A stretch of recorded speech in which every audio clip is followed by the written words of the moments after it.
that. અને reporting વર્બમાં આપણે કેમ પ્રશ્નાર્થમાં આંકડો મૂકતા હતા, એવી રીતના આની અંદર exclaimed with. હવે એ વાક્યને વાંચવાનું, જો એ કેવું છે, માનો કે આનંદથી બોલેલું હોય તો જોય એટલે આનંદ, ઉદાસ થઈને બોલેલું હોય તો સેડ એટલે ઉદાસ. તો જે પ્રકારેની ફિલિંગ્સ ત્યાં વર્ણવેલી હોય એવું લખવાનું. વખાણ હોય તો પ્રાઇસ. તો અહીંયા પાસે હું એક બીજી વસ્તુ હવે તમને સમજાવું. તો આ એક મેઇન વસ્તુ હતી કે ઓળખ નિશાની, ઉદ્ગાર ચિહ્ન, કન્જેક્શન ધેટ આવે, રિપોર્ટિંગ વર્ગમાં એક્સક્લેમ્ડ વિથ, પછી કોઈ પણ શબ્દ લખો, જોય, સેડ, પ્રાઇસ્ડ, જેવું વાક્ય હોય એવા પ્રકારનો. ઓકે, હવે આના સિવાયની બીજી ઓળખ કઈ? આના સિવાયની બીજી ઓળખ કઈ? તો કે આના સિવાયની બીજી ઓળખમાં વાત કરીએ તો માનો કે કોઈક વિદ્યાર્થી છે અને તમે પરીક્ષાની અંદર તમારા લોકોએ પાસ થવાનું છે, બરોબર? પરીક્ષાની અંદર પાસ થવું છે.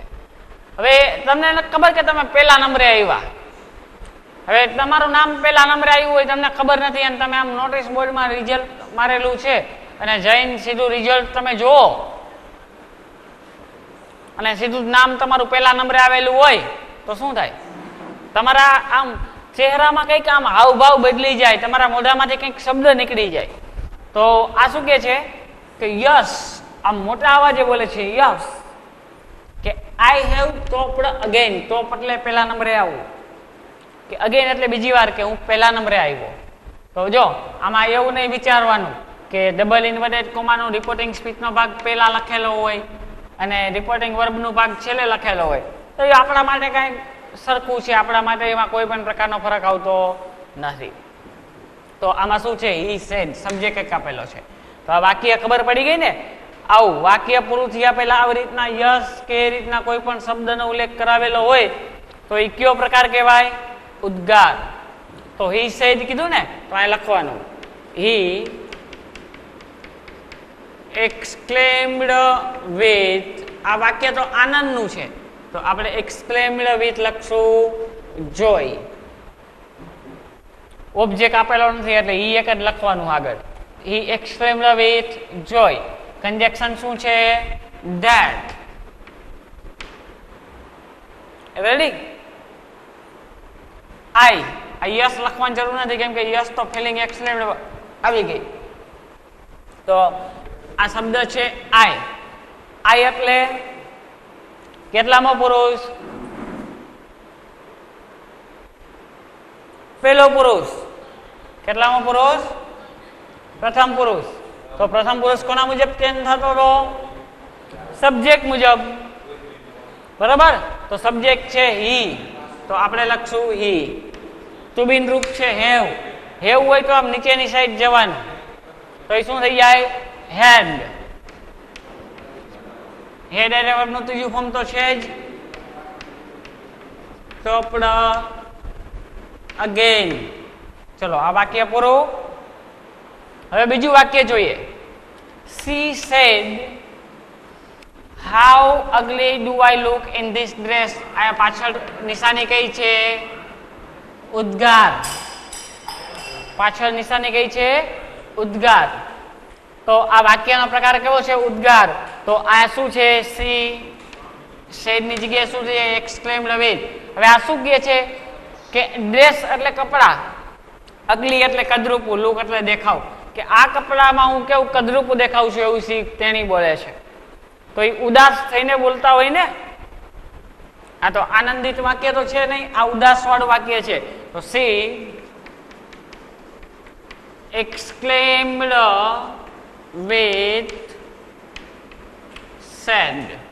She exclaimed with sad. Conjunction that. She exclaimed with sad. Conjunction that.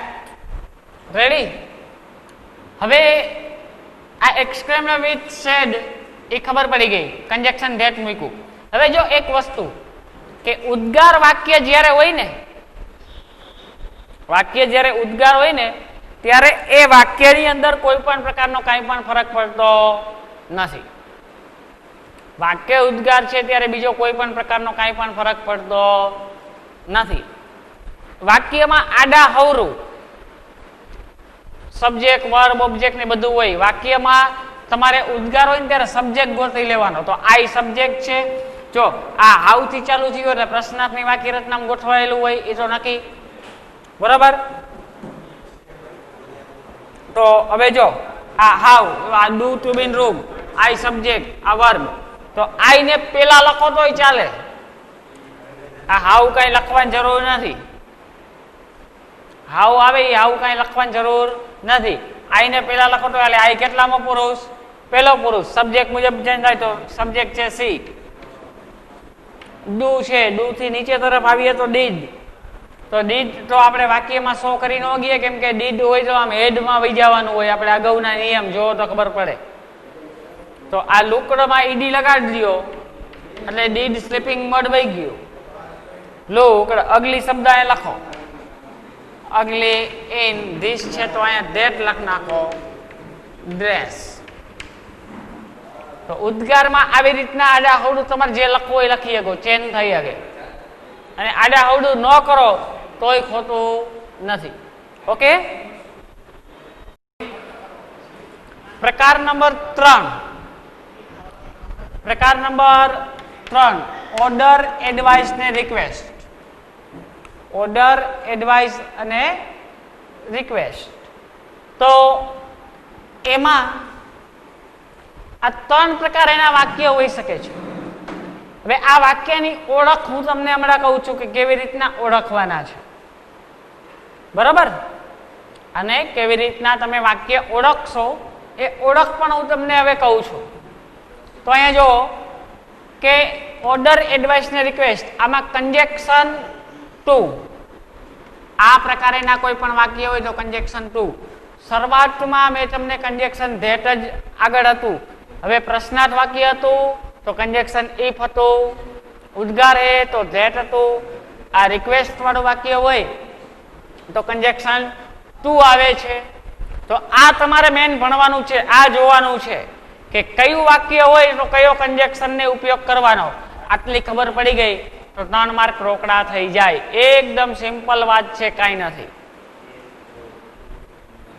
કંજેક્શન two. હવે રિપોર્ટિંગ વર્કમાં વાક્ય ઓર્ડર હોય તો ઓર્ડર એડ. ઓર્ડર એટલે કોઈ પણ આપણે ઓર્ડર કરીએ. વાક્ય એડવાઇસ એટલે કે સલાહ સૂચક વાક્ય હોય તો એડવાઇસ. રિક્વેસ્ટ વિનંતી કરતું વાક્ય છે તો રિક્વેસ્ટેડ, બરાબર. હવે એની અંદર કે જો રિપોર્ટિંગ સ્પીચમાં તમને લોકોને પ્લીઝ કે કાઇન્ડ શબ્દ દેખાય તો એને અહીંયાથી રિમૂવ કરી નાખો. પહેલી સમજ? શું કરું? રિમૂવ કરી નાખું. કે પ્લીઝ કે કાઇન્ડ શબ્દ છે એને શું કરી નાખવું? રિમૂવ કરી નાખો. રિપોર્ટિંગ સ્પીચ જો નેગેટિવ હોય તો કંજેક્શન આ ટુ છે એની જગ્યાએ નોટ ટુ વાપરવાનું અને રિપોર્ટિંગ સ્પીચમાં નોટ એમને કાઢી નાખવાનું, બરાબર. એ કેવી રીતના એ આપણે હમણાં અહીંયા વાક્યો એક્ઝામ્પલ જોઈએ એટલે તરત જ તમને બધું સમજાઈ જશે કે કેવી રીતના ચેન્જ કરવાનો છે, શું ચેન્જ કરવાનો છે. હજી જો બીજી વાર રિપીટ કરું છું કે ઓર્ડર, એડવાઇસ કે રિક્વેસ્ટ નામનું કોઈ પણ વાક્ય છે ત્યારે એમાં કંજેક્શન ટુ. રિપોર્ટિંગ વર્બમાં ઓર્ડર વાક્ય છે તો ઓર્ડરેડ, એડવાઇસ વાક્ય છે તો એડવાઇસ્ડ, રિક્વેસ્ટ વાક્ય છે તો રિક્વેસ્ટેડ. હવે રિપોર્ટિંગ સ્પીચમાં પ્લીઝ કે કાઇન્ડ શબ્દ હોય તો રિમૂવ કરી નાખવા. જો રિપોર્ટિંગ સ્પીચ નેગેટિવ હોય તો કંજેક્શન નોટ ટુ વપરાય છે. તો કંજેક્શન નોટ ટુ વપરાય છે. He said to me. Example જો help him in setting the account. કે અકાઉન્ટ છે એને સેટિંગ કરવું, એમાં હેલ્પ એટલે કે મદદ. કે અકાઉન્ટ સેટિંગ કરવામાં મારી મદદ કરો છે. Help him in setting the account. Account setting કરવામાં મદદ કરો. તો હવે આ એક વિનંતી છે કે ભાઈ આની મદદ તમે કરો ને, તો આ એક પ્રકારની શું થઈ? વિનંતી થઈ કહેવાય. તો એની હેલ્પ કરી, મદદ કરી, વિનંતી કરી છે. તો આ એક રિક્વેસ્ટ છે. તો આ હી સબ્જેક્ટ સેડ ટુ ની જગ્યાએ રિક્વેસ્ટેડ, રિક્વેસ્ટ કરી છે તો રિક્વેસ્ટેડ. તો હી રિક્વેસ્ટેડ મી, ખાલી ટ્રાન્ઝેક્શન ટુ. ટ્રાન્ઝેક્શન આમાં કયું આવે? ટુ આવે છે ને, તો ટુ હેલ્પ હિમ. હિમ કેટલામાં પુરુષ? ત્રીજો પુરુષ. ત્રીજા પુરુષમાં કોઈ પણ ચેન્જ આવે? નો આવે. બરાબર? તો હિમ ઇન સેટિંગ ધ અકાઉન્ટ.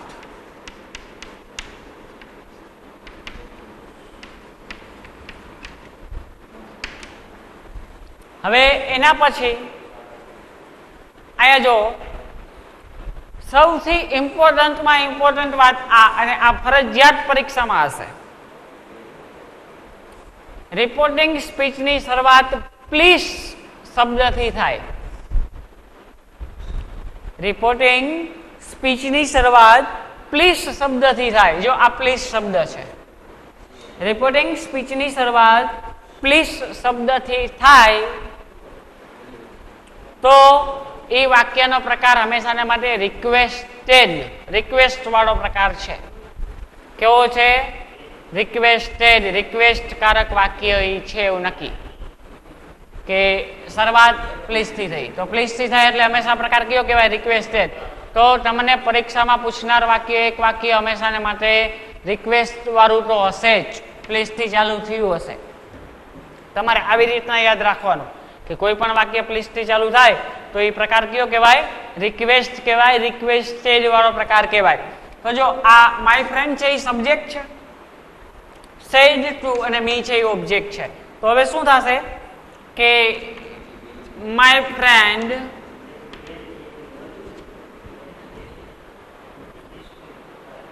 શું મૂકવાનું છે? સેડ ટુ ની જગ્યાએ રિક્વેસ્ટ, એટલે કે રિક્વેસ્ટેડ. આ રિક્વેસ્ટેડ વાળું વાક્ય છે પ્લીઝ છે એટલે. તો અહીંયા મૂકશું રિક્વેસ્ટેડ મી. કન્જેક્શન પ્લીઝ વાળા વાક્યમાં ટુ, અને પ્લીઝ શબ્દ કે કાંઈ શબ્દ હોય તો રિમૂવ કરી નાખવો, લખવાનું નહીં. એક્સેપ્ટ, આ ધીસ ની જગ્યાએ ધેટ, અને ઇન્વિટેશન.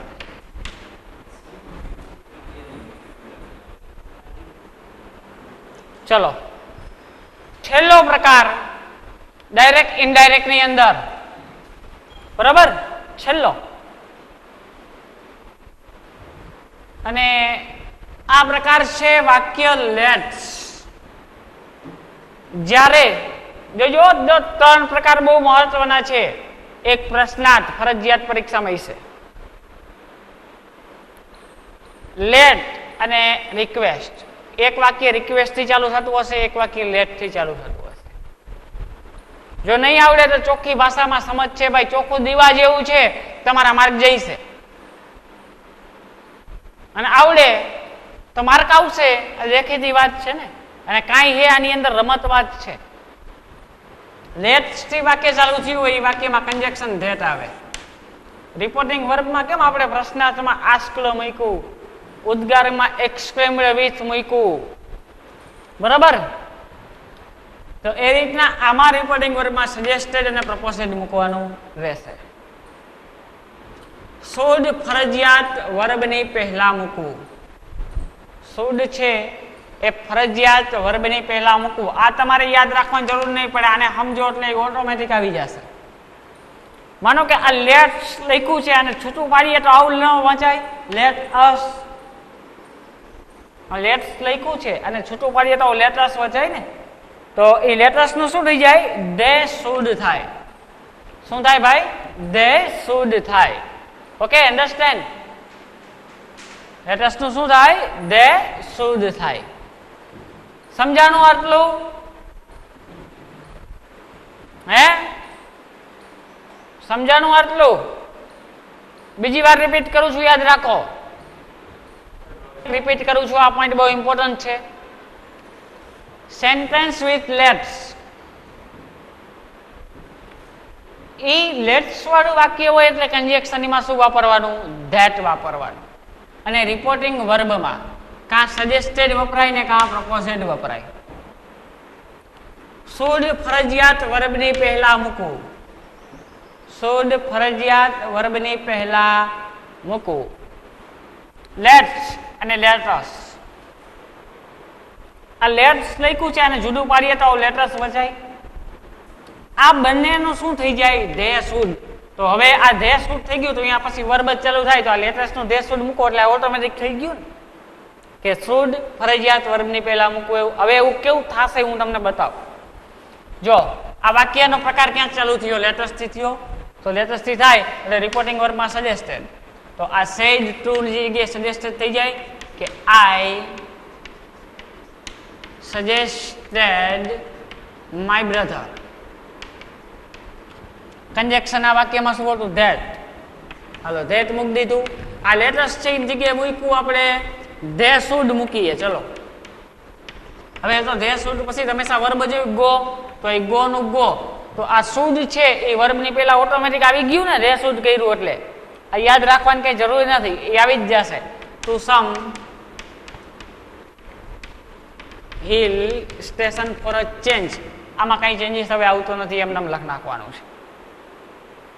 હવે અહીંયા જો લેટસ થી વાક્ય ચાલુ થયું એટલે સેડ ધ ફાધર. સબ્જેક્ટ એક આપ્યું છે, ઓબ્જેક્ટ નથી આપ્યું. તો ધ ફાધર સજેસ્ટેડ વાપરી લ્યો. સજેસ્ટેડ કન્જેક્શન શું આવે આ વાક્યમાં? ધેટ. હવે લેટસ છે તો એનું શું કરશું? They should.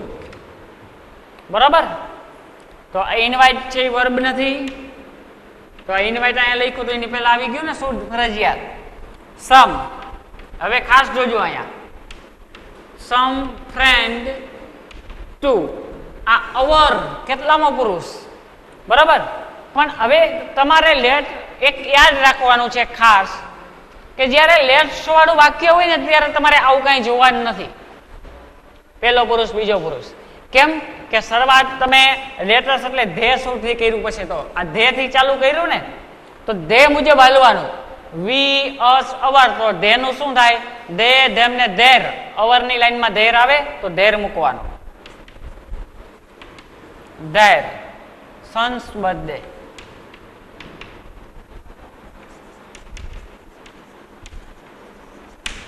ઓકે.